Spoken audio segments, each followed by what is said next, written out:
Hi everyone, welcome to this video. ये video mutual fund awareness पे है। Last video में हमने ईएलएसएस पे डिस्कशन किया था। अब जब हम लोग म्यूचुअल फंड की बात करते हैं तो there are so many options that we can choose from.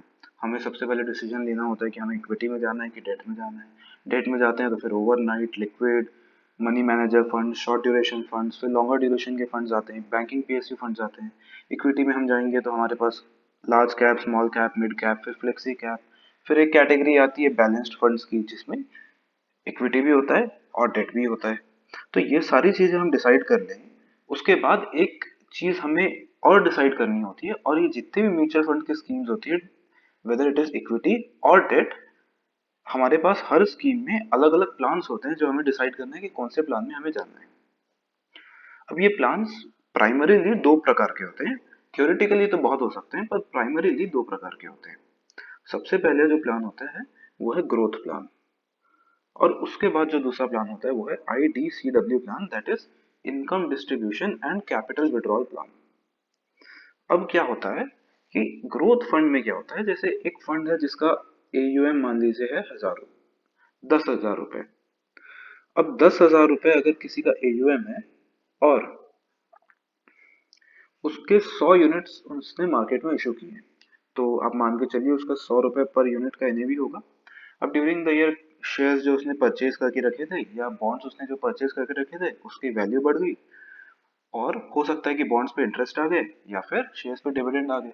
तो उस वजह से एक एग्जांपल के लिए उसकी जो AUM है, AUM की वर्थ 1,000 से बढ़कर 11,000 रुपए हो गई।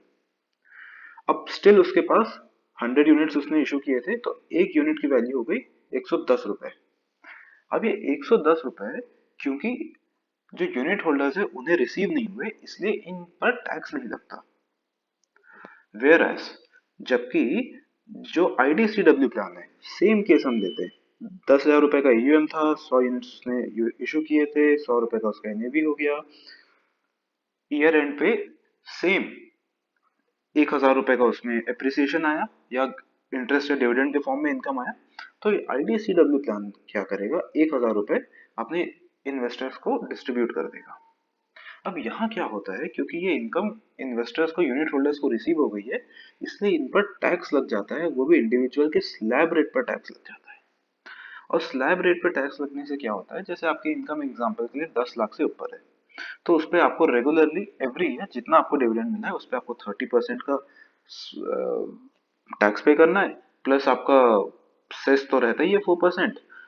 और उसके बाद अगर आपकी इनकम सर्टेन कैटेगरी के ऊपर है तो 10, 15, 25 एंड इवन 37% तक का आपको सरचार्ज देना पड़ता है। ऑन द फ्लिप साइड, अगर आप ग्रोथ फंड्स की बात करें तो आपके एप्रिसिएशन पे, आपके NAV इंक्रीज होने पे आपको कोई टैक्स ही नहीं देना है। और आपको कब टैक्स देना है, जब आपने अल्टीमेटली उस म्यूचुअल फंड को सेल कर दिया। और वो भी टैक्स किस में लगता है, under the heads capital gain. अब हम सब जानते हैं कि कैपिटल गेन की इनकम पे लोअर रेट से टैक्सेशन होता है देन योर नॉर्मल इनकम। जो IDCW की इनकम है वो एक नॉर्मल इनकम की तरह ट्रीट की जाती है और उस पर स्लैब रेट लगता है। पर कैपिटल गेन्स में हायर रेट ऑफ टैक्स ना होकर लोअर रेट ऑफ टैक्सेस है। फॉर एग्जांपल, इक्विटी के केस में 10% या 15% हो सकता है, डिपेंडिंग अपॉन कि वो लॉन्ग टर्म है कि शॉर्ट टर्म एसेट है। डेट में जाएंगे तो आपको इंडेक्सेशन का बेनिफिट मिल सकता है सर्टेन केसेस में, हर केसेस में नहीं, will discuss that in later videos. तो अगर इंडेक्सेशन का बेनिफिट मिल गया तो that is also plus point, फिर 20% पे आपका टैक्स लग जाएगा। अगर वो शॉर्ट टर्म है, हाँ, ये एक डिसएडवांटेजेस है कि अगर आपने शॉर्ट टर्म में उसे सेल किया देन उसका टैक्सेशन सेम तरीके से होगा as a amount received as dividend. तो कभी भी कोशिश करें कि कोई भी जो डेट फंड है वो शॉर्ट टर्म में सेल ना हो। उसके बाद कैपिटल गेन्स पे टैक्स लगेगा 10, 15, 20%, वॉट एवर द केस में भी। हाँ, इस पे आपका 4% का सेस तो लगना ही है, प्लस जो भी एप्लीकेबल सरचार्ज है वो भी लगेगा ही लगेगा, that you can not stop. पर हमारा बेस रेट ऑफ टैक्सेशन भी कम हो गया, तो that is a plus point for us. तो ये सब देख के हमें लग रहा है कि यार growth fund is much better than IDCW plan, क्योंकि इसमें हमारा टैक्स तो हर साल लग भी नहीं रहा है, और जब बेचेंगे तभी लगेगा, और वो भी लोअर रेट पे लगेगा। बट क्या होता है कि there are cases where people are in need of regular income, तो they can not invest in growth funds, क्योंकि ग्रोथ फंड्स का पैसा कभी कभी आएगा, जब सेल करेंगे तभी आएगा।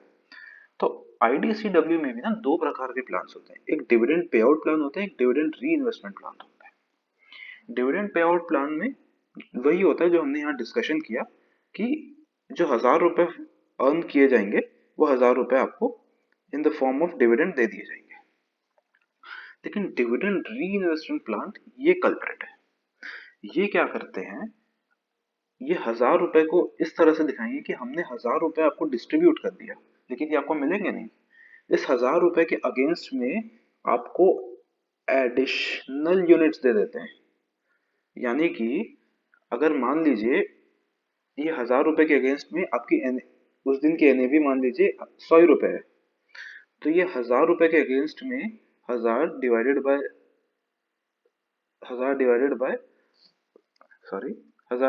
100, तो ये हो गया 10 यूनिट्स वो एक्स्ट्रा इशू कर देंगे अपने यूनिट होल्डर्स को। प्रोपोर्शनेटली जिसके जितने यूनिट्स है उस प्रोपोर्शन में उनको यूनिट्स मिल जाएंगे।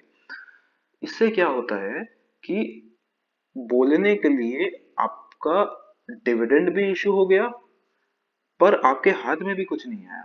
इस वजह से आपको टैक्स भी लग जाएगा on the amount that the mutual fund has shown as distribution, but आपके हाथ में भी नहीं आएगा क्योंकि वो जो डिस्ट्रीब्यूशन है उसके अगेंस्ट में म्यूचुअल फंड ने आपको एडिशनल यूनिट्स दे दिया।